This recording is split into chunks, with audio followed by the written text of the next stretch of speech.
¿Os parece que estamos en un sistema económico justo o injusto? Diría que no, que el sistema económico actual no es justo porque en gran medida se fundamenta en el robo y los robos creo que todos entendemos que son injustos y el mayor ladrón que existe en nuestras economías, no el único, pero sí el mayor ladrón es el Estado. Estamos hablando de unos repartos de la riqueza, entendido como patrimonio, como capital, muy injusto. Y esto tiene que ver pues, con un reparto que no es tanto consecuencia de la labor del Estado, sino precisamente a su dejación de funciones. En 1971, desde que se rompió el sistema de Bretton Woods, estamos funcionando así. Los estados funcionan a base de deuda y eso no es precisamente malo. Entonces la clave es utilizar los mecanismos de la deuda pública para hacer que tu economía funcione mejor. Si a una empresa la refinancian indefinidamente, esa empresa también de manera potencial se puede endeudar ilimitadamente. Tanto podemos decir, no, las empresas o las familias no se pueden endeudar ilimitadamente. Si hay quien les presta, sí. Eduardo está imponiendo una restricción en materia de recursos por el cual si el Estado gasta más, aun cuando potencialmente se pueda producir más, como no debemos producir más, si el Estado gasta más, lo hará a costa de que el sector privado gaste menos. Porque la única forma en la que el Estado pueda gastar más sin que el sector privado gaste menos es produciendo más. Pero Eduardo no quiere producir más. Has dicho que Eduardo pone una restricción en los recursos. No lo pongo yo, lo pone el planeta. Lo que no tiene sentido es que hoy día comamos alimentos que vienen de la otra punta del planeta con el coste energético que ello supone, o que haya gente que viaje en avión privado de una punta a la otra. Consumiríamos menos, tú lo has dicho, prácticamente todos los españoles. Pero no todos, porque hay gente ahí fuera viviendo en la calle. Eso no, tienen que consumir menos, tienen que consumir más. Vamos a intentar otra vez que nos estamos pisando. Eduardo, has dicho que España no ha de producir más. El tomate no lo importará, pero dejará de producir otras cosas para producir tomate. No lo entiendes, Juan Ramón. El PIB es una medida que mide monetariamente las transacciones económicas. Todas son monetarias. Elon Musk podría haber llegado a ser Elon Musk si hubiese nacido en Haití. Bueno, eso es una falacia argumental. Es decir, que sea condición necesaria nacer en Estados Unidos para ser Elon Musk, nacer o vivir en Estados Unidos, no significa que sea condición suficiente. Está aquí el debate de si esta emisión de deuda va a ser una constante y si el sistema ya se tiene que mover en base a una emisión de deuda creciente e irremediable, si en definitiva es sostenible el modelo de emisión de deuda que, bueno, estamos aplicando en Occidente desde hace varios años.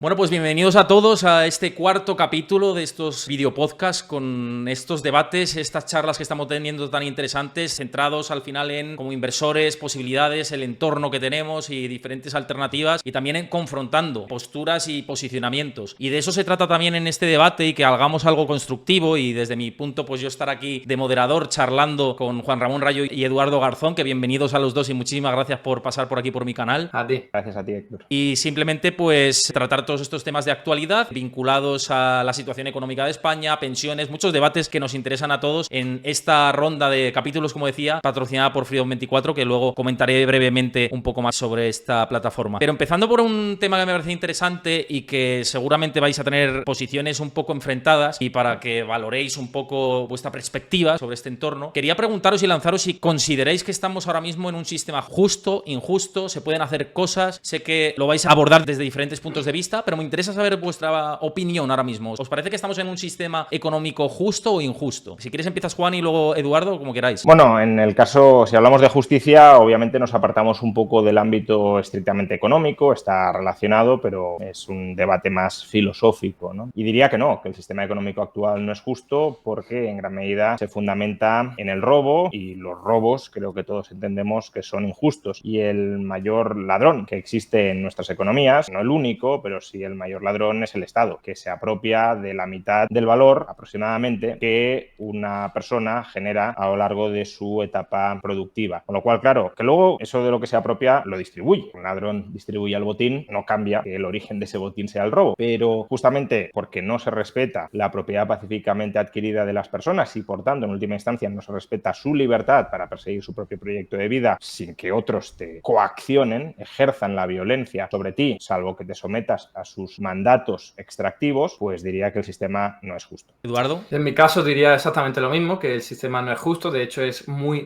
injusto, pero por motivos muy diferentes. El primero es que en realidad la riqueza está muy asimétricamente distribuida y eso es algo que ocurre nada más nacer, es decir, nosotros nacemos, llegamos a este mundo y ya está todo repartido de una forma muy injusta, en el que con datos más recientes posibles, el 1% de la población mundial concentra hasta el 66% de toda la riqueza. Si nos centramos en nuestro país, pues tendríamos que el 1% más rico de España pues concentra casi la mitad de toda la riqueza. Entonces estamos hablando de unos repartos de la riqueza, entendido como patrimonio, como capital, muy, muy injusto. Y esto tiene que ver pues con un reparto que no es tanto consecuencia de la labor del Estado, sino precisamente a su dejación de funciones. En el sentido en el que nadie puede tener riqueza en una sociedad civilizada si no hay una especie de Estado que mantenga una paz y una armonía social para que no haya gente que pueda robar, no haya gente que se pueda aprovechar de otras personas. Y eso, por supuesto, siempre va a ser muy complicado de lograr en una forma que satisfaga a todo el mundo. De hecho, es prácticamente imposible, siempre hay un conflicto. Pero la clave es que el patrimonio, la riqueza, los medios de producción que pueden generar ese capital, esa riqueza, ese valor, está muy desigualmente repartido. La tierra, sin ir más lejos, como base de esa economía que tenemos hoy día muy desarrollada, está muy, muy mal distribuida, y lo mismo ocurre con los grandes medios de producción, con las empresas. Con lo cual, repito lo mismo, llegamos a un mundo en el que ya está todo repartido. Hay gente que ha nacido en familias muy ricas, hereda el patrimonio, los recursos y el capital relacional de su familia y de su entorno, y hay otras personas que tienen la mala suerte de nacer en familias con menos capacidades y oportunidades de desenvolverse en la sociedad. Con lo cual, eso ya es una discriminación de partida que el Estado trata de corregir en nuestras sociedades modernas, pero que desde luego está muy lejos de lograr. Sí, Juan, yo sobre esto, por comenzar claro con el debate, Eduardo está exponiendo una visión de la justicia que podríamos llamar justicia distributiva o la justicia medida o entendida en términos de distribución, y en mi caso estoy exponiendo una visión de la justicia procedimentalista. Es decir, es justo, la situación del mundo es justa siempre y cuando no se hayan cometido actos injustos. Si yo no te he robado a ti, que yo tenga más que tú, no es per se injusto. Será injusto si yo he utilizado la violencia contra ti, por ejemplo, para parasitarte y quedarme con lo que tú habías generado. Y en este sentido, y con respecto a esta visión de la justicia entendida a través de la distribución de los recursos, lo que le preguntaría a Eduardo es qué sería para él una distribución de los recursos, del patrimonio óptimamente justa, es decir, la máxima expresión de la justicia tal cual la entiende él. Porque en mi caso, la máxima expresión de la justicia es que no haya violencia en los tratos entre personas. Pero en el suyo, ¿cuál sería la máxima distribución, la máxima expresión de la justicia? Pues te interpela directamente pues a ello, Eduardo. Es que actualmente existe esa distribución en la riqueza ocasionada por robo, por expolio, por parte de estados que han utilizado la fuerza, pero siempre en sintonía, en colaboración con élite económica y financiera. Y por no irnos muy lejos, en España se dio un golpe de estado a un gobierno democráticamente elegido, la Segunda República, y por supuesto todos los ganadores se quedaron con el patrimonio, con la riqueza y con los recursos de aquellos que perdieron. Eso no me parece que sea hacer patrimonio gracias al mérito propio, sino precisamente dicho que es injusto, a raíz de la violencia. ¿Sí? Yo digo que eso ocurre hoy día y que no se puede explicar porque el Estado, como mencionaba, esté robando a la gente, sino precisamente porque entra en colaboración con élites extractivas, con poderosos, y al final acaba ocurriendo lo que ocurre. Pero la mayor parte de los grandes patrimonios del sector privado lo son gracias a este tipo de procedimientos, ¿no?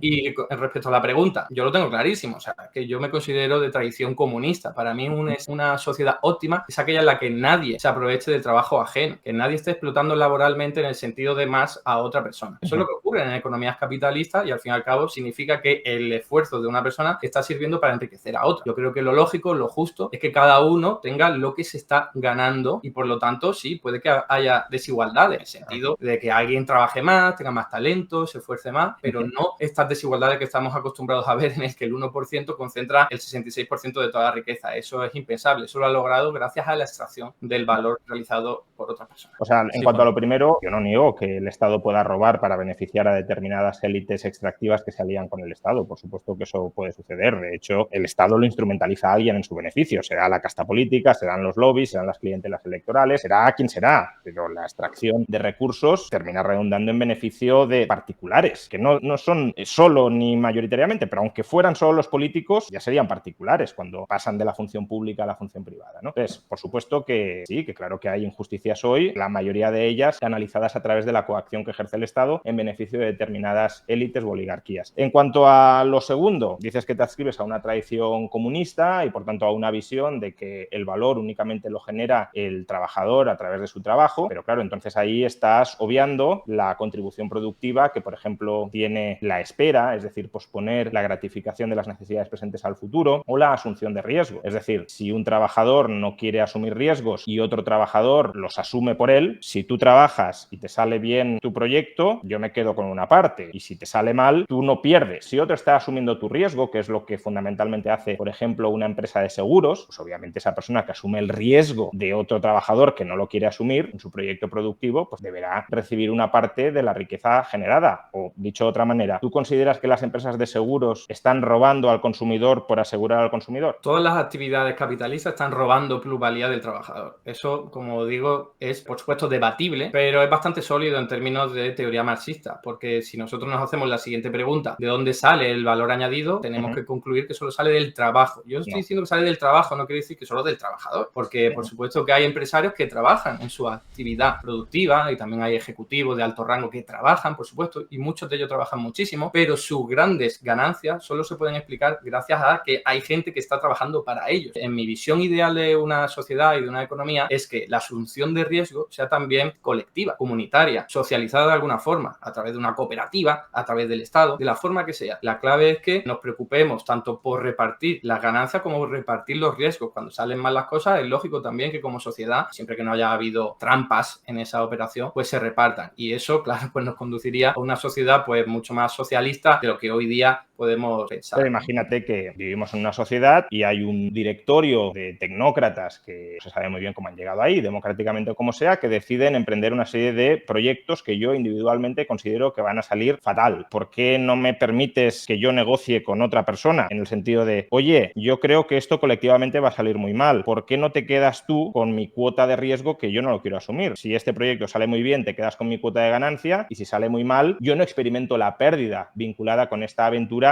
productiva en la que yo no creo. ¿Esos tratos entre partes serían injustos desde tu perspectiva o serían justos? Desde la mía son tremendamente justos, pero desde la tuya parece que los planteas como injustos porque has dicho que una empresa de seguros, que no deja de ser esto mismo, está robando, y no sé muy bien a quién está robando. A ver, la mayor parte de los inventos y grandes adelantos tecnológicos, por ejemplo, del siglo XX, han sido realizados gracias a la inversión y la investigación masiva, sobre todo por parte de un Estado que se decía democrático como el de Estados Unidos, pero que en realidad nadie había votado a hacer la Guerra Fría y estudiar y investigar para poder llegar a la Luna y otro tipo de objetivos militares. Pero eso dio el resultado de muchos avances tecnológicos y productivos. Nosotros podríamos decir, o yo podría decir, quiero que eso sea de una forma mucho más democrática. Quiero que la gente vote tanto en las de empresas estatales como en las de cooperativas o asociaciones sin ánimo de lucro. Creo que eso es importante, que haya participación colectiva y también transparencia. Pero no podemos perder de vista que un Estado decidiendo, incluso con pocos mecanismos democráticos, tiene efectos positivos en términos de productividad y de economía. Y eso es algo que en términos estrictamente económicos no se puede ver como algo negativo. Claro, pero eso no responde a lo que te he planteado. Es decir, si en un Estado perfectamente democrático la mayoría decide apostar por un proyecto contra el que yo he votado porque considero que es ruinoso y muy arriesgado, yo puedo negociar entre partes con otra persona y decirle, oye, si esto sale bien, te quedas con mi cuota de ganancia, pero si sale mal, te quedas con mis pérdidas. ¿Eso tú lo verías un robo si las dos partes están de acuerdo o no? Es que no tiene sentido individualizar ese tipo de actividades. Lo que estoy diciendo, por ejemplo, el ejército de Estados Unidos investigando la bomba nuclear, ¿no? Pues, ¿cómo puedes decir que alguien no se vaya a beneficiar de eso? Es un bien común en sentido de la teoría económica convencional incluso. Entonces, como es un recurso que va a beneficiar a todo el mundo, nadie puede decir, no, yo me alejo. No, porque en verdad el ejército te va a proteger a ti también, quieras o no. Entonces, sí, claro, la sociedad nos afecta en todos los poros que tiene. No nos podemos desvincular de ella. Sí, Juan, termina esto y ahora hago un matiz con lo que estáis diciendo por ir un poco al hilo y no perder el hilo del debate y sacar luego nuevos temas. Concluye por aquí, luego si quiere añadir algo más, Eduardo, y ya os comento. Dentro de esa sociedad que desarrolla supuestamente avances, voy a tener asignada una cuota de consumo y otra persona va a tener asignada otra cuota de consumo. Si los experimentos productivos del Estado salen mal, la producción agregada será menor y, por tanto, el consumo agregado también lo será. Entonces, la cuestión es, esa pérdida de consumo agregado derivado de un mal proyecto agregado, ¿cómo se reparte? Pues podríamos repartirlo de, oye, yo no he votado este proyecto y he negociado contigo que si salía mal yo no reducía mi consumo y tú lo reducías más de lo que deberías haberlo reducido si no hubiésemos hecho este pacto, y al revés. Si aumenta la producción agregada, dando que este proyecto ha salido bien, pues yo no aumento mi consumo o no lo aumento tanto y tú lo aumentas mucho más. Esos pactos entre partes, esas distribuciones intertemporales del consumo negociadas entre partes, ¿por qué las ves mal? No, no digo que las vea mal, digo que no tienen sentido. Voy a poner un ejemplo y ya, Héctor, te dejo que pases o cambies. El caso de Toyota es muy paradigmático porque en realidad eso fue una decisión de los gobernantes, no tan democráticos en ese momento en Japón, que dijeron vamos a dedicarnos a esto, una empresa que se dedicaba a otras cosas del sector de la agricultura y ganadería, y dijeron vamos a dedicar a construir coches y durante 15 años eso fue un desastre. Entonces durante esos 15 años tenía sentido que hubiera gente diciendo yo no quiero participar en esto. Pues no, porque a partir de los 15 años lo que ocurrió es que esa empresa fue muy exitosa y hoy día lo sigue siendo y los beneficios han derivado en ventajas para todos los japoneses. Pero ¿por qué dices que no tiene sentido? Es decir, si yo considero que una inversión no va a salir bien, ¿por qué me tengo que exponer forzosamente al riesgo de esa inversión? Porque puede que en el futuro salga bien o puede que en el futuro no salga bien. Entonces, si yo creo que no va a salir bien, me quiero desvincular de ella. ¿Que me equivoco y luego sale bien? Pues no ganaré. Pero que acierto y no sale bien, pues no perderé. Pero Juan Ramón, tú te puedes desvincular de lo que haga una persona en la misma carretera por la que vas. No, es que vamos todos de la mano en una sociedad. Eso es lo que yo quiero transmitir. Vamos a intentar no pisarnos, eso sí. ¿Cómo que yo no puedo desvincularme como ciudadano japonés del futuro de Toyota? Pues Toyota generará una serie de riqueza y si yo me he desvinculado no tendré acceso a los flujos derivados de esa riqueza porque me he querido desvincular. Sí los tendrás. Hayan querido vincular sí tendrán acceso a ella. Sí los tendrás. ¿Cómo que no? Que sí los tendrás, digo, la economía japonesa será más productiva, generará más riqueza y eso redunda en beneficios de todos los japoneses sin ningún lugar a duda. Pero la distribución de esa producción agregada, fruto de si Toyota va bien o va mal, puede ser una o puede ser otra. Y si yo me he desvinculado, recibiré menos de esa producción agregada y si otro se ha vinculado, recibirá más. ¿Por qué no? Y en cambio, si va mal, yo no recibiré menos y el otro recibirá mucho menos. Eso es un aseguramiento. Si no todas las personas tenemos la misma propensión al riesgo, no todos toleramos el riesgo de la misma manera, ¿por qué quieres imponerles a todos un riesgo simétrico? Te estoy diciendo que yo voto por actividades democráticas, no impongo nada. Lo que ocurre es que hoy día eso no ocurre. Que la mayoría eso no ocurre, que haya mecanismos democráticos, es lo que yo quiero. Pero que vamos todos de la mano, que la sociedad no se puede entender como la suma de individuos que van a su bola, ¿no? Es que todas las decisiones son colectivas y nos afectan a todos, no podemos desvincular. Son decisiones colectivas, pero ¿cada persona se puede desvincular de una decisión colectiva o no? Potencialmente, claro que puede. Entonces, no. ¿Cómo que no? ¿Tú te puedes desvincular de los resultados de la educación pública? No, porque tendrás gente más formada que generará más riqueza para tu país. Tú puedes decir, no, yo no quiero de eso, pero es que da igual lo que tú quieras, no lo vas a poder evitar. Aún así, nos estamos desviando un poco de lo inicial. Si queréis, luego cerráis un poco este tema en lo siguiente, pero hay varias cosas que quiero tocar y sobre todo respondiendo un poco a la pregunta, yo creo que queda un poco clara la posición tanto de Juan Ramón como Eduardo. Eduardo entiendo que quiere un Estado más grande que reparta, ¿no? He entendido eso de lo que estabas diciendo, que ahora mismo es desproporcional y desigual, ¿no? Un poco es el contexto. Y bueno, pues Juan Ramón más libertad individual, ¿no? Y libertad de acción, ¿no? En general, por poner un poco los titulares así de lo que estamos escuchando y para que la gente también pueda entender y no nos liemos. Sí que os voy a pedir que para los siguientes puntos que vamos a tocar, está bien que intervenáis entre vosotros y os interpeléis, eso además gusta de cara a la audiencia, pero intentando no pisarnos mucho, porque además al ser online también se pillan mucho las palabras y a veces se hace difícil de entender. Y yo creo que es muy interesante todo lo que estáis diciendo, pero si es más entendible y si podemos evitar pisarnos, pues también lo vamos a agradecer todos. Y derivado de este tema, os quería plantear otra cuestión y que también seguramente vais a tener visiones muy, muy diferentes, y es sobre el contexto monetario y económico actual. Además que estamos en un periodo en el que pues, hemos subido los tipos de interés al nivel más alto después de la crisis del año 2008 en prácticamente todos los países occidentales o las potencias occidentales. Y claro, está aquí el debate de si esta emisión de deuda va a ser una constante y si el sistema ya se tiene que mover en base a una emisión de deuda creciente e irremediable o si se puede plantear de otra manera, ¿no? Es decir, si en definitiva es sostenible el modelo de emisión de deuda que bueno, estamos aplicando en Occidente desde hace varios años. Si quieres empezamos por Eduardo, por cambiar un poco el orden que hemos hecho antes en la primera cuestión. Eduardo. Muy bien, pues a ver, mi respuesta es que obviamente es sostenible y tenemos la prueba en todo el registro histórico. Es decir, has comentado, Héctor, esto viene ocurriendo de hace unos cuantos años, pero en realidad viene ocurriendo como poco desde la Segunda Guerra Mundial. Es verdad que quizás con un sistema monetario muy diferente y podríamos decir que en 1971, desde que se rompió el sistema de Bretton Woods, estamos funcionando así. Los estados funcionan a base de deuda y eso no es precisamente malo o no tiene por qué ser malo, porque también depende para qué se utilice eso, ¿no? Si se utiliza para financiar guerras, desde mi punto de vista es algo absolutamente malo, aunque no sea en términos económicos, sino en términos sociales, humanitarios, etcétera, etcétera. Entonces, la deuda pública, yo siempre he sostenido que no debería llamarse deuda pública, porque al fin y al cabo no es una deuda o no debería ser entendido así. Se confunde mucho la gente al hacer una extrapolación con lo que puede ocurrir en una familia o una empresa. Sabemos que una empresa o una familia no puede tener deuda de forma ilimitada porque en algún momento va a quebrar, no va a poder mantener esa situación. Pero es que los estados funcionan de otra forma. De hecho, la propia deuda de un estado soberano no tiene sentido tanto en cuanto está pidiendo prestado algo que solo puede crear él, ¿no? El ejemplo que siempre pongo, Reino Unido es un estado soberano, crea libras y luego pide prestado libras, pero en realidad la única institución que puede crear las libras es el Banco Central del Reino Unido, el Banco de Inglaterra. Entonces, en realidad está pidiendo prestado dinero que ha creado ya y que en realidad puede crear de forma ilimitada. No quiere decir que crear dinero de forma ilimitada no tenga consecuencias negativas, lo que quiere decir es que puede hacerlo, puede crear, y que cuando una persona, por ejemplo, un inversor chino está diciéndole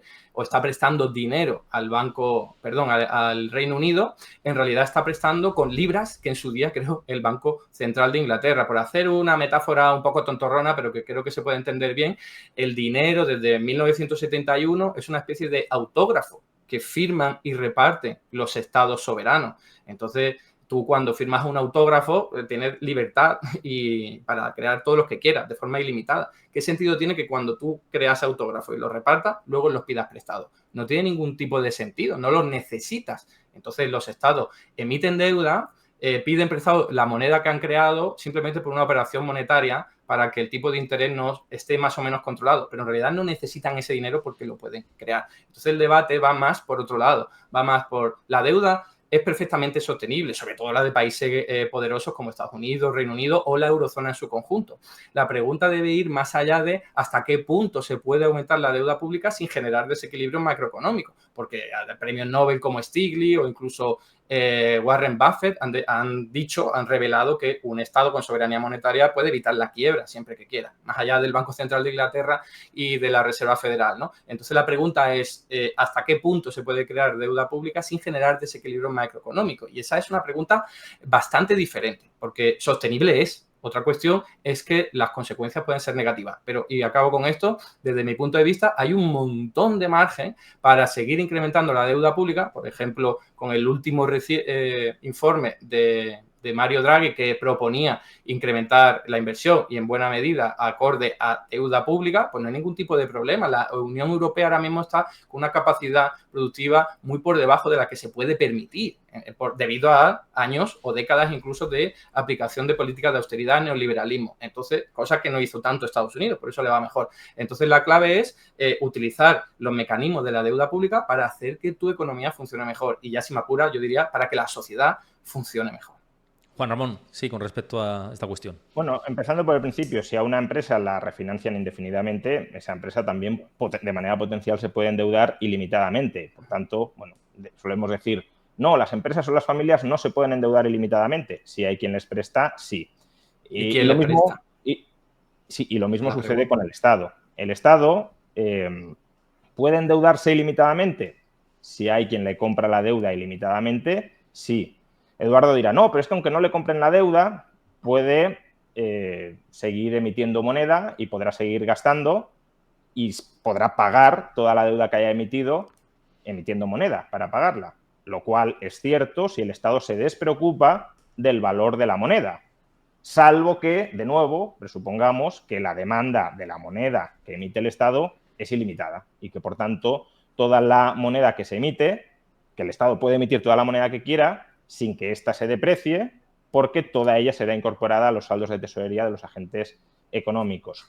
Y yo creo que esto es algo evidentemente erróneo. Es decir, la demanda de liquidez por parte de los agentes económicos no es infinita. no es que sea nula, no es que sea muy limitada, es amplia y creciente, pero no es ilimitada. Y por eso, si un Estado emite mucha más deuda de la que se demanda, eso generará inflación.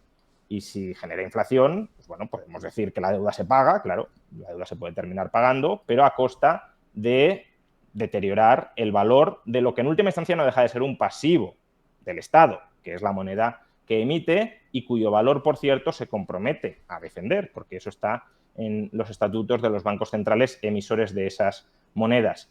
De hecho, en un debate anterior que tuvimos, Eduardo ya expuso que en Argentina, si había inflación es porque la demanda de pesos, por razones culturales o idiosincráticas, no vamos a entrar en eso ahora, pues era muy baja, con lo cual, claro, si creas moneda y no hay demanda, pues eso genera inflación.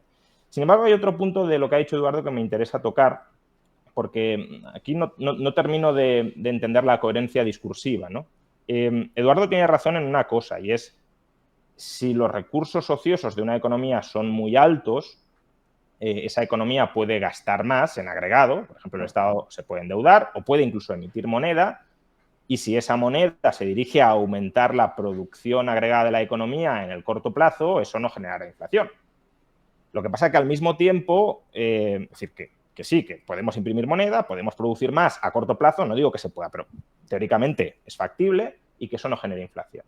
Lo que pasa es que Eduardo, al mismo tiempo, también nos está diciendo, por otras razones, que el mundo ya está produciendo demasiado, que no debemos ir hacia una economía que produzca más, que no debemos aspirar a producir mucho más, sino que más bien hemos de entrar en una etapa, no sé si decrecentista o de austeridad en el uso de los recursos para preservar el medio ambiente. Con lo cual, Eduardo está imponiendo una restricción en materia de recursos por el cual si el Estado gasta más, aun cuando potencialmente se pueda producir más, como no debemos producir más, si el Estado gasta más, lo hará a costa de que el sector privado gaste menos, porque la única forma en la que el Estado pueda gastar más sin que el sector privado gaste menos es produciendo más, pero Eduardo no quiere producir más. Por tanto, ahí es lo que no termino de entender. Eduardo, a ver, has dicho que Eduardo pone una restricción en los recursos. No lo pongo yo, lo pone el planeta y las leyes físicas y de termodinámica que todo el mundo puede entender con una cierta facilidad, y es que los recursos naturales son finitos, se acaban en algún momento, y en cuanto a la energía, más difícil de entender, pero se ve abocada a la segunda ley de la termodinámica, por la cual va aumentando su entropía hasta que llega a ser inutilizable de una forma sobre todo rentable, ¿no? Los combustibles fósiles son muy rentables y muy productivos energéticamente porque llevan muchos milenios ahí produciéndose. Eso no es algo que podamos conseguir de la noche a la mañana renovar, ¿no? Entonces, esa es una restricción ecológica, y luego por otro lado tenemos un techo social que necesitamos darle cabida. Por ejemplo, en países desarrollados como España, yo no quiero que crezcamos más porque ya tenemos suficientes recursos y capacidades productivas para vivir bien. Yo lo que quiero es que se viva bien en otras partes del mundo en las que desde luego tienen que crecer mucho, ahí sí, pero en sociedades occidentales capitalistas desarrolladas hay que decrecer, no porque lo diga yo, sino porque el mundo no admite más producción, y eso acabará ocurriendo, insisto, o sea, acabará ocurriendo de forma planificada, como preferiría yo que fuera, o ocurrirá de una forma de colapso, en el sentido en que ya no habrá más posibilidad y acabará apareciendo una especie de neofascismo ecológico que tratará de repartir los recursos naturales y las pocas posibilidades de vida que quede solo para los más poderosos, ¿no? Entonces, por supuesto que hay que decrecer, pero en términos energéticos y naturales. Y eso no quiere decir que vayamos a vivir peor, significa que vamos a vivir de otra forma. Lo que no tiene sentido es que hoy día comamos alimentos que vienen de la otra punta del planeta con el coste energético que ello supone, o que haya gente que viaje en avión privado de una punta a la otra, o que al fin y al cabo nuestro sistema económico pues se base en transacciones que abarcan un consumo de recursos fósiles tremendo, como es sobre todo el marítimo y el aéreo. Eso se puede cambiar, y es más, se va a cambiar. Entonces, Juan, Eduardo, sí, tu opinión. Dejando de lado que cuando he dicho que impones tú la restricción es porque tú mismo dices que se puede imponer antes o se puede imponer después, es decir, sigue habiendo margen para crecer. Otra cosa es que digas que es un margen insostenible, pero tú ya pondrías la restricción ya y no dejar que vayamos avanzando en una senda de supuesta insostenibilidad. Por tanto, la restricción sí la impondrías tú ahora o democráticamente, pero que tú apoyarías imponerla. Pero entonces, desde esa perspectiva, si el Estado gasta más, por ejemplo, si el Estado emite más moneda para gastar más o se endeuda más para gastar más, sí será a costa de que el sector privado deba gastar menos. En términos de recursos reales, claro, pero si me conoces bien, sabes que propongo la socialización de los grandes medios de producción. Vale, propongo entonces... impuestos muy elevados a los grandes patrimonios para que no puedan precisamente viajar en avión privado todo lo que quieran. No, si pero es a que ver, de eso se trata. el tema no es una cuestión de grandes patrimonios. O sea, tampoco No he vendamos dicho que aquí, solo lo sea, pero que aquí también. quien tenga que consumir menos son los grandes patrimonios. Es decir, consumiríamos menos, tú lo has dicho, prácticamente todos los españoles. Pero no todos, porque hay gente ahí fuera viviendo en la calle. Eso no, tienen que consumir menos, tienen que el consumir primero o el más. segundo decil a lo mejor aumentaría algo, pero los deciles 8, 9 y 10 verían reducido su consumo. Y Sí, a ver, por para que nos pongamos en perspectiva, el decil 8... Son los que más contaminan y más Vale, pero por ocasionan ponerlo al en medio perspectiva ambiente. para que la audiencia sea consciente. Tú estás proponiendo empeorar o reducir el consumo efectivo de hogares que actualmente ingresan más de 25.000 euros. ¿Vale? No estamos hablando de los super, mega, hiper ricos. Eso lo has dicho tú. El decil octavo de la distribución de la renta en España son 25.000 euros de ingresos. Eso acorde al IRPF, pero no acorde, no, acorde al IRPF no. No acorde a las rentas de capital y las que se evaden en paraísos fiscales. Renta por unidad de consumo. Sí, del último informe de la OCDE, ¿no? Estás refiriéndote, ¿no? Juan Ramón, del INE 2022. El INE, 2022, vale. Los últimos datos. Octavo decil, renta mediana, 24.000 euros. Por tanto, si a partir del octavo decil va a haber una reducción del consumo para que el primero o segundo decil, que estamos hablando de rentas medianas de 5.000 o 10.000 euros, consuman más, tú estás proponiendo empeorar a través del crecimiento estatal y la redistribución de la renta las condiciones de vida de los hogares, de las unidades de consumo que hoy en día ingresan más de 25.000 euros. Eso lo dices tú, claro, por favor. Eso lo dices tú, no es cierto. Entonces, es una tomadura de pelo decir que el 20% más rico son los que tienen más de 25.000 euros. Eso no es así. Además, fíjate que has tergiversado mis palabras. Yo no he dicho que la gente tenga que consumir menos. He dicho que consuma el mismo tomate, pero producido aquí, no producido en la otra punta del planeta, que es lo que ocasiona un perjuicio medioambiental tremendo. ¿Eso es reducir el consumo? No, eso es cambiarlo en el mes del año. Eso es mantenerlo, pero viniendo de otra parte, el propio tomate. Es una transformación del modelo productivo. En vez de desplazarnos en coche privado a todos los días, hacerle un transporte público electrificado. ¿Eso es una pérdida de la vida o del bienestar de la gente? Desde mi punto de vista, Eduardo, no, es simplemente cambiar el modo de vida. Eduardo, has dicho que España no ha de producir más. Entonces, el tomate no lo importará, pero dejará de producir otras cosas para producir tomates, porque ahora exportamos algo e importamos algo. Vale, entonces... Dejará de producir cosas innecesarias. La producción agregada, no va, según tu propuesta, no ha de aumentar en España. Y la producción agregada es igual al ingreso agregado. No es que no deba aumentar, es que debe de crecer. O que debe incluso decrecer. Vale, entonces, si el ingreso agregado decrece, para que aumente el consumo de los que menos tienen, tendrá que aumentar el consumo de los que más tienen. No. A ver, si el ingreso agregado, ingreso en términos de producción, no aumenta y hay una redistribución interna del consumo para que los deciles más bajos de consumo consuman más, los deciles más altos tendrán que consumir menos. No lo entienden. No se trata de decir consumo más o consumo menos, sino qué consumen más y qué consumen menos. Yo ya lo he dicho. Hay que reducir la producción, el PIB también, que sea perjudicial para el medio ambiente. Pero hay que incrementarlo en aquello que no lo sea. Precisamente en educación, en sanidad, en cuidado del medio ambiente, la fauna. Eso incrementa también el Producto Interior Bruto. Lo que se trata es de cambiar el modelo de crecimiento. Este es insostenible. Nos vamos al colapso medioambiental. Y aquí parece que nadie hace nada y no le importa. Pero has dicho que no hay que aumentar el Producto Interior Bruto y ahora me dices que hay que invertir en educación porque aumenta el No el que me estaba refiriendo, pero evidentemente si el Estado contrata a una persona para cuidar el bosque, la fauna y la flora, eso va a elevar el Producto Interior Bruto. Claro, pero tendrá que hacer, pero tú mismo has dicho que si el Estado gasta más, es decir, si contrata a esa persona, el sector privado tendrá que gastar menos.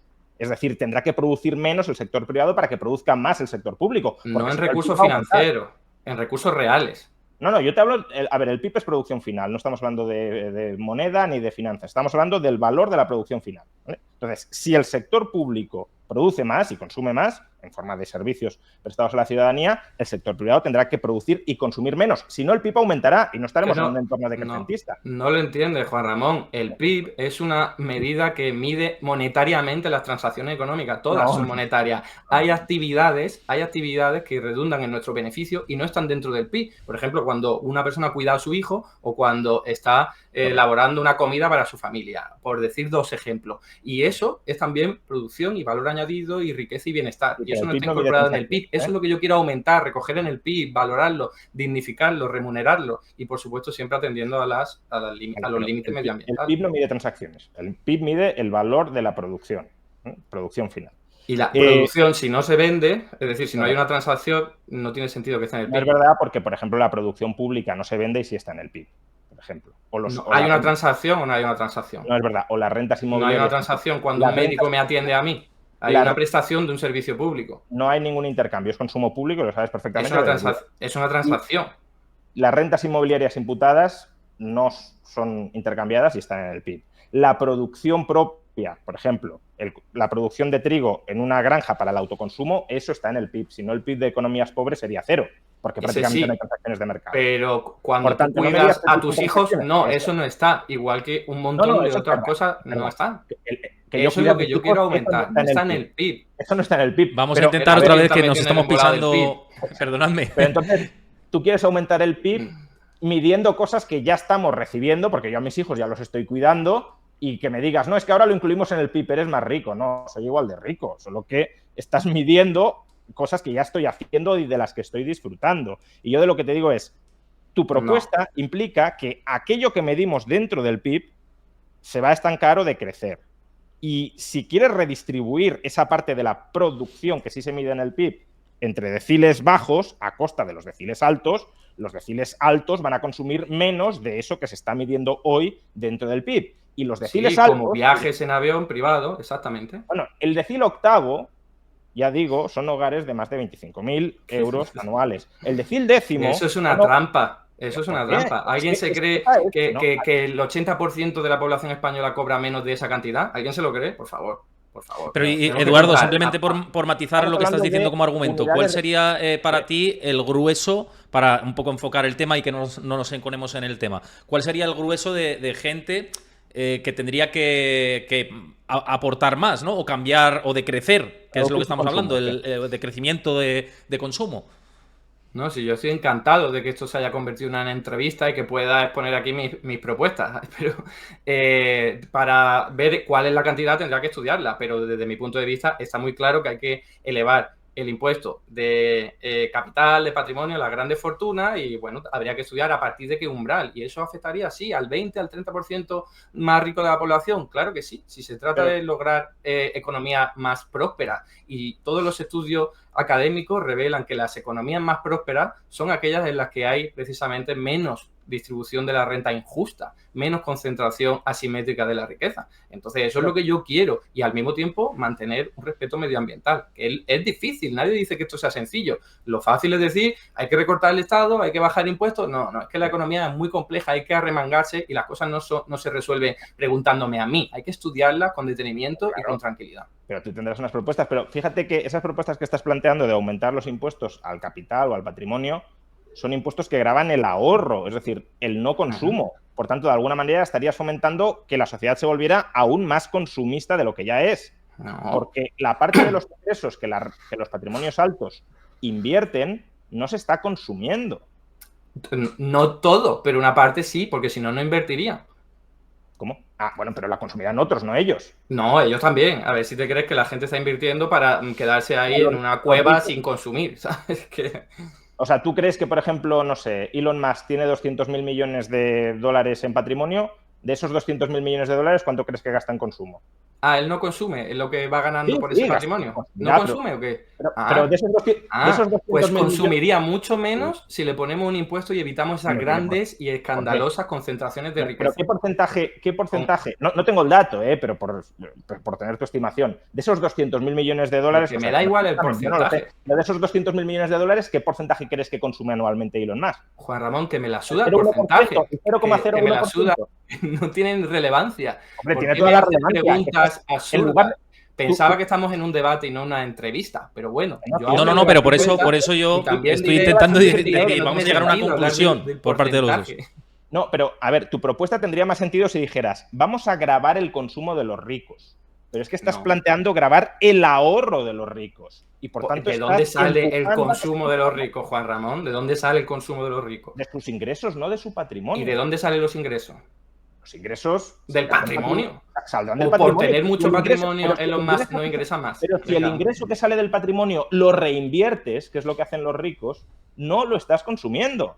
Y tú estás proponiendo que los ricos sigan generando ingresos con cargo a un patrimonio grabado, pero sin atacar su consumo. A ver, insisto, entonces, ¿qué te preocupa? Hay una proporción. ¿Qué te preocupa? ¿El no ahorro, el no consumo de los ricos o el consumo de los ricos? Insisto, la proporción, sea la que sea, está ahí. Esta gente consume gracias a que tiene patrimonio elevado y están reinvirtiéndolo para tener más patrimonio y poder gastarlo. Si no, no lo harían. Para vivir ahí muriéndose de pena no invertirían tanto. Lógico. Y segundo, la inversión, como tú lo llamas, es también consumo de recursos naturales y de una forma que no ha decidido nadie, que tiene un impacto medioambiental tremendo y que hay que controlar. Es absurdo que esté Elon Musk de forma individual subiendo satélites a la atmósfera. Es totalmente absurdo, porque al fin y al cabo está utilizando recursos naturales que no vamos a poder utilizar para otras cosas sin que tenga eso apenas ningún tipo de utilidad. Y encima lo ha decidido él por toda la cara. Tenemos que decidirlo de forma democrática, colectiva, porque los recursos son finitos. Vamos a utilizarlo para mejorar nuestras condiciones de vida, no para aquí darle rienda suelta a aventura de gente que está absolutamente ida de olla. Juan Ramón, pero una cuestión. Muy breve, vale. Por ligarlo con el tema de la justicia inicial. ¿Las decisiones que yo tomo sobre mis recursos también deberían votarse democráticamente? Los de recursos altos, sí. Por eso hay límites sobre más de 300.000 euros, por ejemplo, como hay una propuesta por ahí. O mira, actualmente el tipo sobre el IRPF de la renta del ahorro está en el 28% a partir de 400.000 euros. Joder, ¿quién necesita 400.000 euros? Pues que pague una parte importante de eso, mucho más del 28%. Países como Canadá se paga el 50% y viven mejor que aquí. Vale, simplemente date cuenta de que estás proponiendo grabar aquellos flujos de inversión que producen bienes de consumo que no consume Elon Musk. Elon Musk, todos los Tesla que produce, no los consume él. Me da igual que sea él. Personas. Por tanto, indirectamente estás planteando grabar no el consumo de Musk, sino sobre todo el consumo de todos los demás. Sí, ya. Esa es tu acrobacia argumentativa. No es ninguna acrobacia. Por supuesto, los consumidores, por supuesto, que se verán afectados. Un segundo. Sí, pero es que... Perdonadme, que al final es que yo creo que no estamos llegando a ningún sitio y me gustaría llegar a algún sitio, ¿no? Y has expuesto tú tu punto de vista, también Juan, pero sí que quería que concluyeras un poco, Juan, con tu modelo, ¿no? Porque es verdad que Eduardo ha dado más su punto, pero ¿cuál sería el tuyo? Y además estamos en la parte de la deuda y creo que al final nos hemos desviado a diferentes derivadas y un poco por cerrar, ¿no? Y centrarnos, creo que va a dar un tiempo más a un tema que es el de las pensiones y el ahorro, que también lo quería tratar, pero por cerrar esto, ¿no? El modelo de Eduardo, por vincularlo con el de las pensiones que vamos a hablar ahora, es que el volumen de patrimonio personal de una persona o de una familia sea escaso o modesto. En cambio, mi modelo es que el patrimonio personal o familiar sea creciente. Es decir, yo aspiro a una sociedad donde el patrimonio privado de las personas y de las familias sea cada vez mayor, no que esté estancado o sea cada vez menor. Lo que entiendo, y si no que me corrija Eduardo, que no querría tergiversarle, es que él aspira a un modelo donde las familias dependan cada vez más de las prestaciones socializadas que les proporciona el Estado, pero que no tengan ellos su propio colchón de recursos autogestionado, porque eso, dice Eduardo, no es democrático, ¿no? Las personas deciden sobre recursos que deberían ser de todos y que, por tanto, todos deberían votar qué hacen con esos recursos y, por tanto, el proyecto de vida de cada persona o de cada grupo familiar estaría sujeto al dictat de la mayoría. Por cerrar, Eduardo, esto y ya cerrar este tema. Vale, me hace gracia porque actualmente, acorde a los datos del último informe sobre la situación financiera de las familias del Banco de España, el 44% de la población española no tiene capacidad de ahorro. Entonces, ¿de qué demonios estamos hablando? No me preocupa la gente que ya tiene grandes patrimonios que puedan hacerlo más. A mí me preocupa precisamente esa mitad de la población que no tiene prácticamente nada, que quiero que aumenten su renta y su patrimonio. Y eso se hace redistribuyendo la renta y la riqueza en términos financieros y en términos reales. Y eso se hace con más impuestos y también con control estratégico de las empresas públicas y los sectores estratégicos para que al fin y al cabo redunden en el bienestar colectivo. Lo que no se puede pretender es decir, no, venga, vamos a preocuparnos solo de esa gente para que sigan aumentando su riqueza. Y en realidad no, o sea, la riqueza de una persona, insisto, lo dije antes, con esto termino, no es algo que solo dependa de esa persona, es que la ha conseguido gracias a que vive en una sociedad determinada.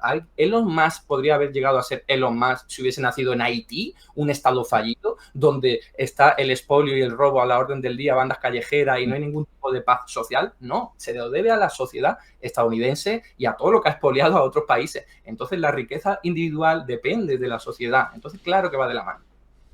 Bueno, eso es una falacia argumental, es decir, que que sea condición necesaria nacer en Estados Unidos para ser Elon Musk, nacer o vivir en Estados Unidos, no significa que sea condición suficiente. No he dicho eso. En Estados Unidos viven más de 300 millones de personas y no todos han sido Elon Musk. Por tanto, no he dicho eso. Eso sí que es una falacia. Yo he dicho que no hubiese sido Elon Musk si hubiese nacido en Haití, no que necesite nacer en Estados Unidos. Pero que una cuestión, Elon Musk nació en Sudáfrica. Lo que pasa es que reside, por meter un poquito de... Que Elon Musk se lo deba todo al gobierno de Estados Unidos, porque nadie ha dicho eso tampoco. Entonces, ¿cuánto le debe? ¿Quieres que calcule el porcentaje? Ahora voy, Juan Ramón, me voy a dedicar un ratillo a calcular. Bueno, pero el porcentaje, ¿cómo se calcula? Es decir, ¿cuál es el criterio, al menos para calcularlo? ¿Lo que nos venga en gana o cómo? Mejor hazlo tú, yo no estoy interesado en calcularlo. No, es que para mí Elon Musk no le debe nada al gobierno de los Estados Unidos, más allá de sufragar su parte proporcional de la infraestructura pública, que es lo que genera Estados Unidos, pero una vez cubres el coste proporcional de la infraestructura pública no debes nada más. En cualquier caso, sería otro debate. Sí. Tú estás diciendo entonces que sí quieres que la gente tenga más patrimonio personal. Yo también, o sea, claro que es una tragedia que la mitad de la población no pueda ahorrar y, por tanto, no pueda acumular activos privados para su patrimonio personal. Y hay que estudiar cuáles son las causas y atajar esas causas. Entre ellas, por ejemplo, los altísimos y crecientes precios de la vivienda, que no es que quiera abrir el debate de la vivienda, sería por otro día. Pero claro que hay que atajar eso. Pero hay que atajar eso para que la gente pueda ahorrar y pueda capitalizarse. Pero pensaba que, en general, tú considerabas que la gente no tiene por qué ahorrar demasiado ni capitalizarse demasiado, creía. Pues claro que no. Es que la gente lo que tiene que hacer es... Entonces no quieres que tenga más patrimonio. Pero escúchame, es que capacidad de ahorro puede ser que te sobre 1.000 euros al año o puede ser que te sobre 1.000.000 de euros al año. Es que hay que matizar. Yo lo que quiero es que la gente que no tiene capacidad de ahorro tenga un poco. Y que la gente que tiene mucha capacidad de ahorro deje de tener tanta. Permitidme un momento, porque vais ahora enfocados con el tema del ahorro. Quería terminar, ¿no?, el debate un poco por vuestra visión, ¿no? Porque sé que Juan Ramón tiene la opinión de que el sistema público de pensiones está quebrado, ¿no?, o que es insostenible. Tanto él como muchos otros economistas van en esta sintonía. Y yo sé que Eduardo Garzón, por lo que estaba diciendo ahora y le he escuchado en otros debates, habla de este modelo, ¿no?, de mantener el modelo y cómo hacerlo, ¿no? Entonces me interesa saber vuestras opiniones de cómo se puede mantener este modelo, si es sostenible, igual que hablábamos antes de la deuda, si esto es sostenible, si no, si hay que pivotar a otro modelo, si con el reto demográfico que tenemos hay que avanzar y hacer, tomar algunas cartas en el asunto. ¿Qué opinión tenéis? Si quieres empiezas, Juan Ramón, que antes lo ha hecho Eduardo, y os vais ahí intercambiando opiniones y visión. O sea, cuando yo digo que el sistema está quebrado, no significa que el sistema no vaya a pagar pensiones o que no tenga forma de pagar las pensiones que tiene comprometidas. Lo que yo digo es, con las cotizaciones sociales que previsiblemente va a cobrar el Estado, no va a poder hacer frente a los pagos de pensiones que ya ha devengado y que ya va a seguir devengando en el futuro. Y yo creo que esto es algo que incluso el propio gobierno PSOE-Sumar reconoce, porque en la última reforma de las pensiones lo que se plantea es un incremento continuado de las cotizaciones sociales para conjugar cualquier desequilibrio entre ingresos y gastos. Entonces, claro, tú vas a ir obligando a que las personas coticen más para poderles devolver las cantidades o abonar las cantidades que te has comprometido a pagarles. Claro, si tú tienes que subir la extracción para hacer frente a los pagos que te has comprometido, es que tus recursos actuales y previsibles, sin subir cotizaciones para hacer frente a esos pagos son insuficientes. Si no, no lo harías. Y si son insuficientes, pues entonces es que no puedes afrontar esos pagos sin extraer más recursos a costa del resto de la población. Eso una empresa también lo podría hacer.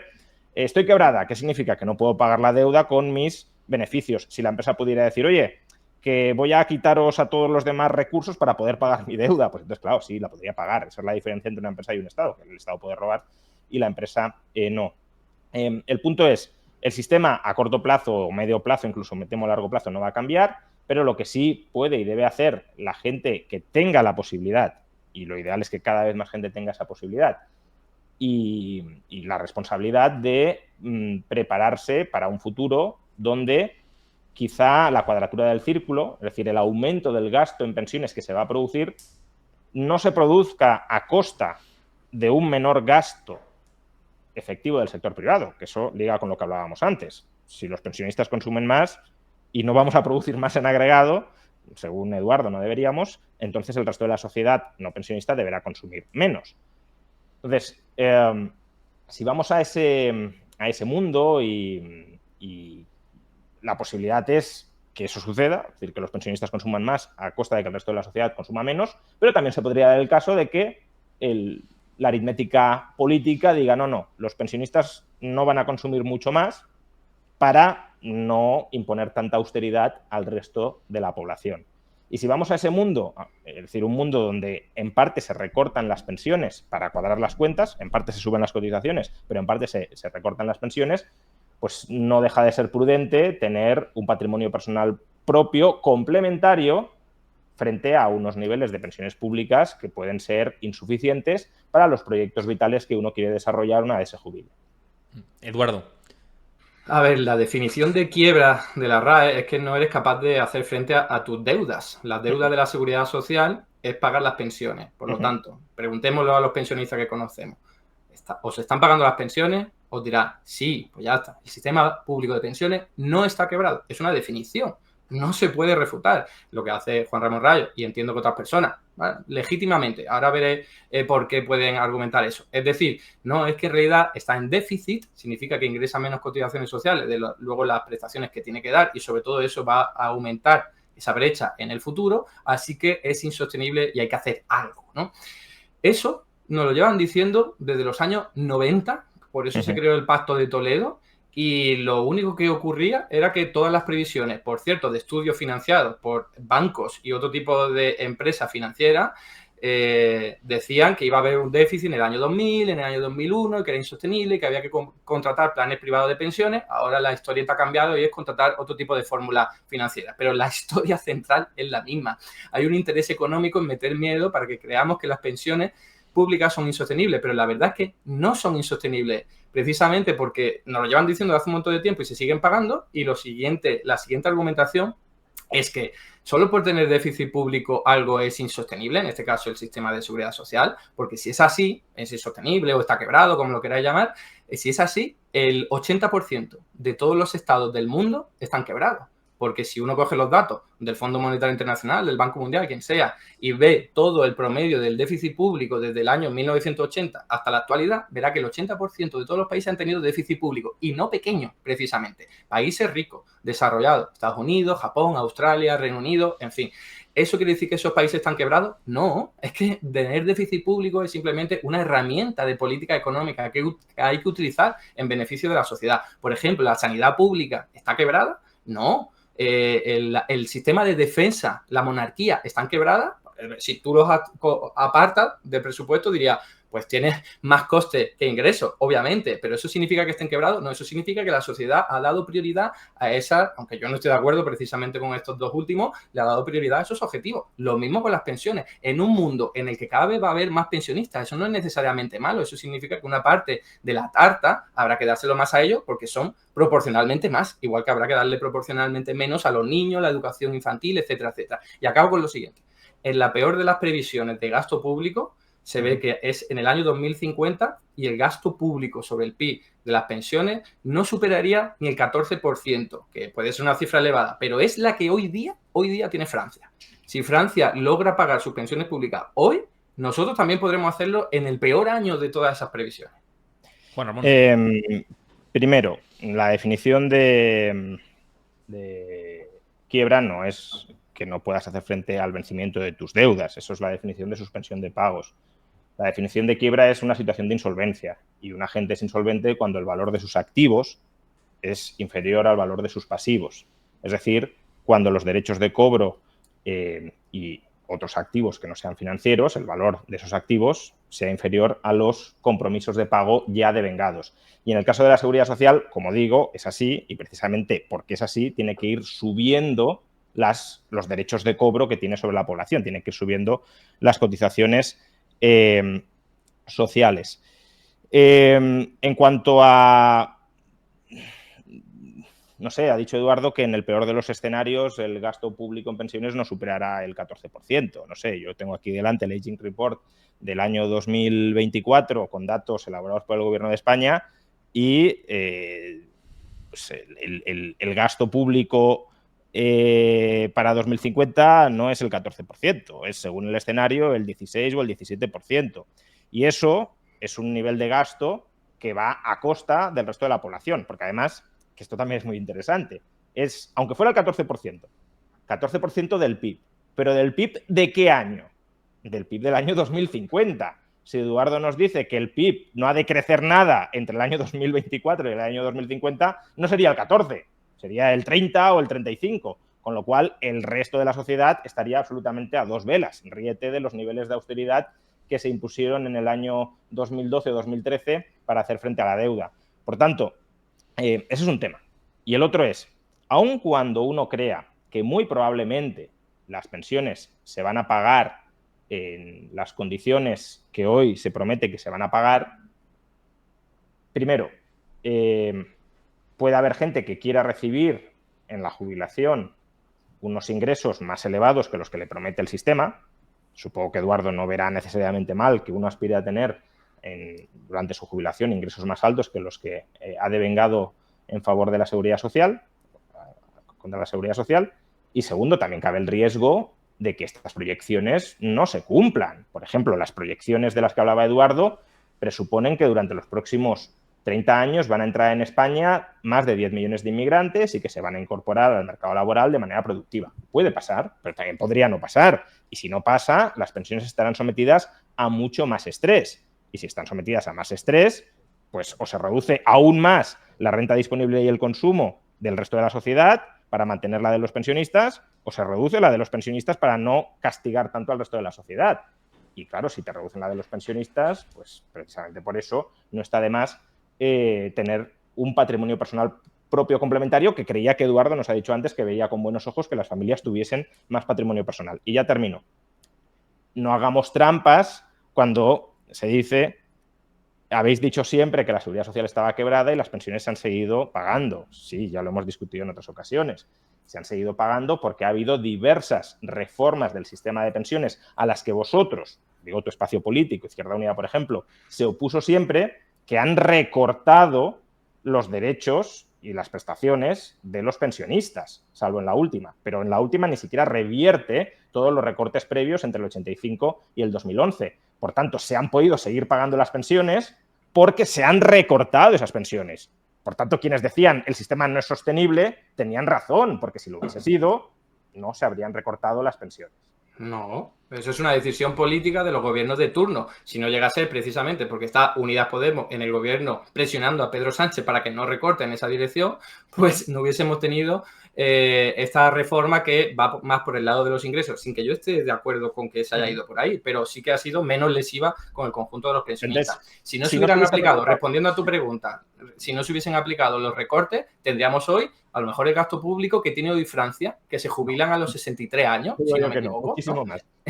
Entonces, la clave es una decisión política, es reparto de la renta y de la riqueza en términos reales, insisto en ello, porque aquí siempre nos afanamos y yo entiendo que fondos de productos, o sea, que ofrecen productos financieros como Freedom estén interesados en que haya una mala imagen del sistema público de pensiones, pero la realidad es que eso no es lo importante, porque el sistema de seguridad social, claro que lleva en déficit bastantes años y se sigue manteniendo. ¿Por qué? Porque está dentro del sector público, igual que tantísimos otros países están en déficit público y es perfectamente sostenible. Además, la clave es entender que no es importante tanto la proporción entre personas en edad de trabajar y luego la relación de pensionistas, sino cuánto producen esas personas que estén en edad de trabajar, porque la productividad es la clave. O sea, en los años 60 trabajaba como el 20% de la población en la agricultura y hoy día trabaja menos del 5%. Y tenemos muchísimos más alimentos. Y entonces, ¿cómo hoy día podemos decir que con los avances tecnológicos productivos, que la economía española es mucho más rica en tecnología, en recursos, en infraestructura, en todo, no podamos mantener un sistema de pensiones digno para la población, por mucho que aumente en el futuro? Es que ¿cómo es posible? ¿Cómo ¿Qué pasa? ¿Que es un fracaso ya anticipado?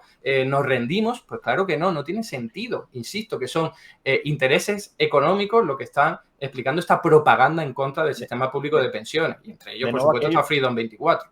De nuevo hay una cierta contradicción aquí. Porque, primero, aparte de que la productividad en España lleva estancada más de 25 años, es decir, que no es tan sencillo aumentar la productividad como nos gustaría. De hecho, el informe Draghi es un informe que... ¿Cuál es la razón del mismo? Que la productividad ya no en España, que es especialmente grave, sino también en Europa, lleva estancada 20 años. Entonces, a ver cómo la conseguimos incrementar. No es un tema sencillo. Una cosa es decir, no, ¿por qué potencialmente no podríamos multiplicar la productividad por 3 o por 4 en 30 años? Sí, ojalá, pero no es tan sencillo. Y luego tú mismo dices que no hay que producir más. Entonces, si no vamos a producir más y los pensionistas sí van a consumir más porque van a ser más, eso significa que todos los demás van a consumir menos. Ramón, insisto en que no entendiste o no quieres entender lo que dije. Hay que producir más de determinados bienes y servicios y producir menos de otros. Sí, los contaminantes, los perjudiciales para el medio ambiente, bajarlos. Los de cuidados, que son precisamente los que más benefician a los pensionistas, eso hay que aumentarlo. ¿De qué vive un pensionista hoy día? ¿De qué vive? Vive de productos básicos, alimentos, cuidados, sanidad, todo eso hay que aumentarlo. Y podemos hacerlo, claro que podemos hacerlo. No quiero una visión derrotista de no vamos a ser capaces. Ni siquiera en el año 2050, donde seremos mucho más listos y tendremos más capacidades. Eso es una visión derrotista simplemente para meter miedo sobre la sostenibilidad del sistema público de pensiones. Venimos viendo desde los años 90 con los bancos y ahora con otro tipo de entidades. Primero, que aún no he tocado el tema del sector financiero, que me parece que hay una conspiranoia ahí muy importante, ¿no? Pero lo que tú estás diciendo efectivamente es que el consumo público, educación, sanidad, asistencia, tiene que aumentar, y si la producción agregada, insisto, se mantiene, eso significa que el consumo privado tiene que reducirse. Porque si aumentas el consumo público y mantienes la producción agregada, el consumo privado se reduce. Es que es un juego de suma cero. Pero si de los más adinerados. No, es que de los más adinerados, repito, lo que tú llamas los más... O sea, ¿cuánto te crees que consume el 1% de la población española? Pues aquí el 1% de la población española consuma, no sé, el 30% del PIB, y eso es una fantasía y una irrealidad. Contamina más del 30%, o sea, emite más del 30% de los gases de efecto invernadero. Esos son estudios con los que he estado trabajando hace poco. Eso es lo que hay que reducir. No hagas trampas. Eso es un informe de Nature. Pero no nos desviemos, que nos estamos desviando un poco. Fondo Monetario Internacional. Fondo Monetario Internacional no es un estudio de nicho. Te lo muestro luego, Es un estudio de Nature. El 10% más rico de la población mundial, no el 1%, el 10% emite el 48% de los gases del CO2. Pero a ver, el 10% más rico de la población mundial, que casi toda España está en ese 10%. Que no estamos hablando de Amancio Ortega dentro de España, estamos hablando de prácticamente toda la población española. Es corresponsable de emitir el 48%.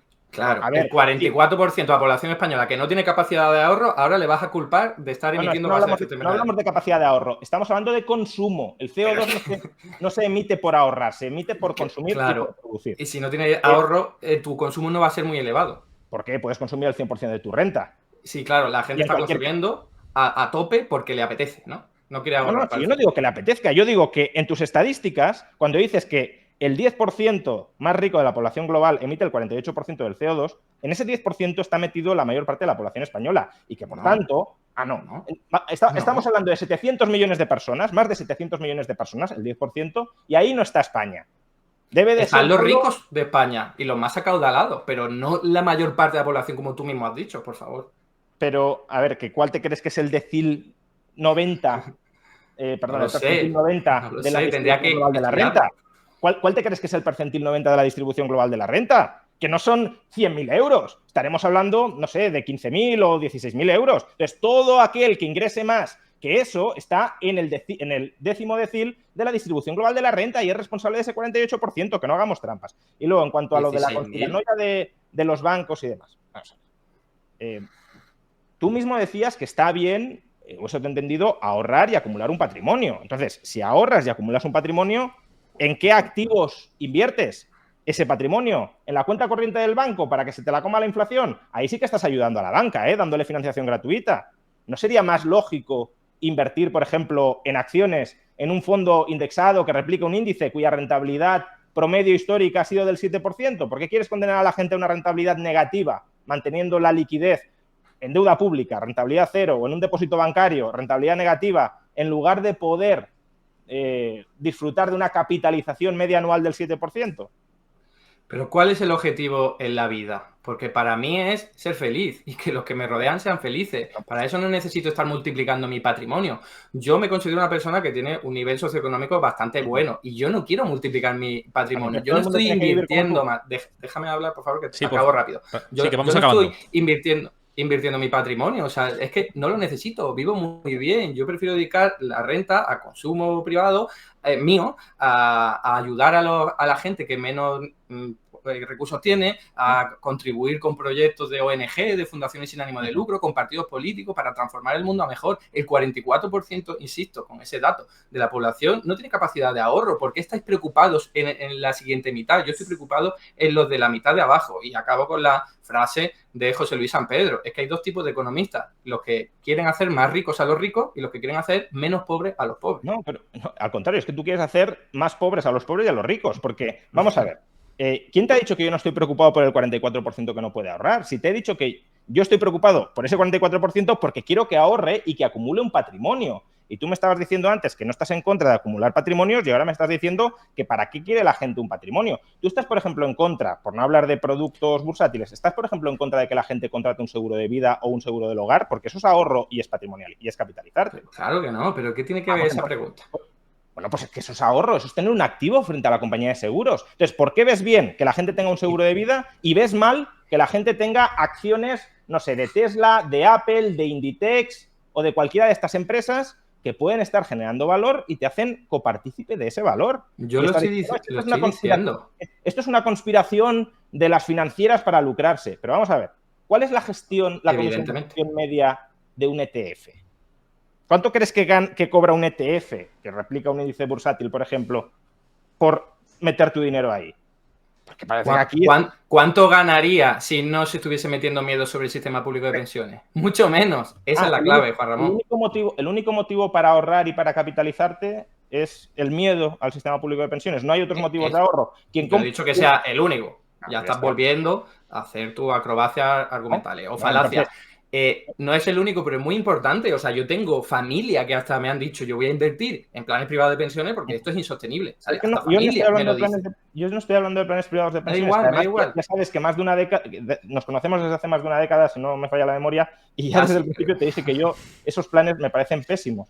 Estamos hablando de invertir en índices. Vale. No tiene por qué ser, porque también podría ser. O en otros mecanismos de inversión. Tampoco que invierta la gente. Entonces, la alternativa que sea. O sea, te lo pregunto claramente. Si tú quieres que la gente tenga un patrimonio, que has dicho antes que sí, ¿en qué activos tendría ese patrimonio para ti? ¿Cuáles son esos activos? ¿Cuál es el más importante? Primero, educación, capital humano. Eso es que Juan Ramón me ha preguntado, yo respondo, no te gusta la respuesta, ya lo siento.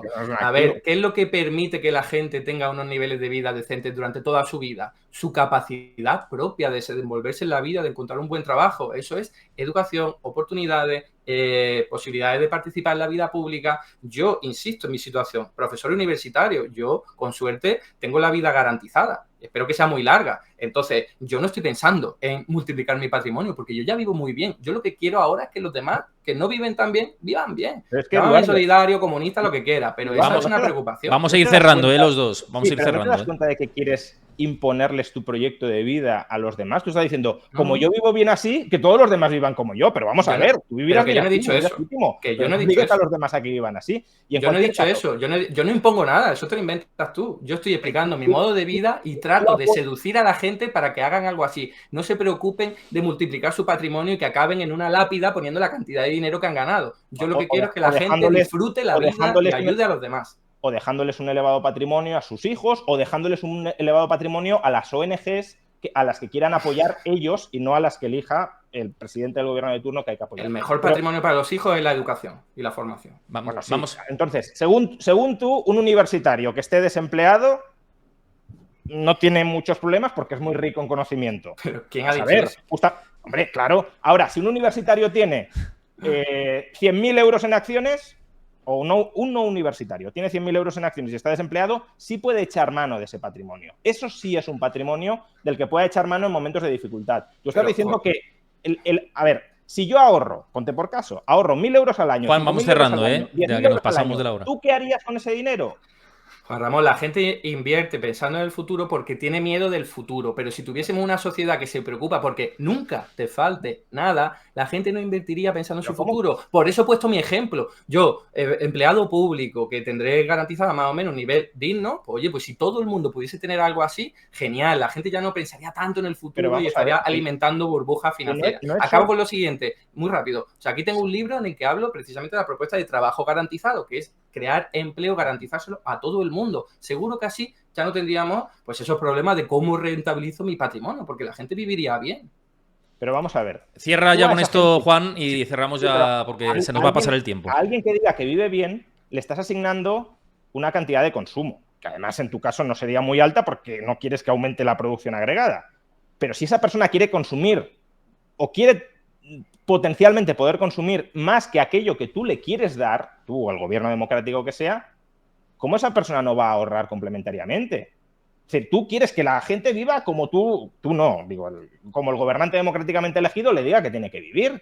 Y si esa gente dice, oye, vale, tú a mí me vas a asignar una cesta de consumo, pongamos, de 1.500 euros al mes, pero yo es que quiero gastar 2.000 o quiero gastar 2.500. ¿Cómo haces para llegar a esa cesta de 2.500? Pues con ahorro complementario. ¿Y ese ahorro complementario en qué se invierte? Es decir, la gente que tiene que estar con una mano delante y una detrás en tu propuesta de buena sociedad, porque en la mía no. En la mía, toda la sociedad, no solo la mitad, sino toda la sociedad, tiene un patrimonio amplio y creciente, no un patrimonio nulo por decir, no, es que, ¿para qué quieres ahorros? Hombre, claro que necesitas ahorros para tener seguridad y para poder completar tu proyecto de vida, que puede ser, incluso, repito, cuando mueras, darle todos esos recursos a una fundación, a una ONG o a lo que sea.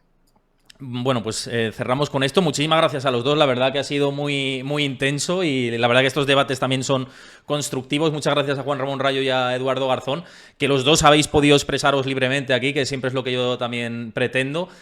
Simplemente como acuñar por este lado, también te he querido traer, Eduardo, para que traigas tus visiones, ¿no? Y tu manera de ver la vida, igual que a Juan Ramón, que sí que ha pasado varias veces por el canal, también esto construye, ¿no? Y al final a la audiencia le da dos puntos que son diferentes y, oye, pues que saquen sus propias lecturas y siempre es interesante desde la libertad que lo puedan ver, ¿no? Así que, de verdad, una vez más, muchísimas gracias a los dos. Estáis invitados aquí cuando queráis, esta es vuestra casa. Y deciros que, bueno, que este es el cuarto capítulo de los últimos de estos videopodcasts nuevos que he grabado y que si os ha gustado lo dejéis en comentarios de YouTube. Y ¿quién queréis? Si queréis otros debates de este tipo, porque estamos pendientes de poder grabar otros capítulos más y qué os gustaría. Así que dejádmelo por ahí, qué os ha parecido todos estos 4 episodios y espero que bueno, pues que me digáis vuestras sensaciones. Nos vemos próximamente. Muchas gracias a todos. Hasta luego. Hasta luego.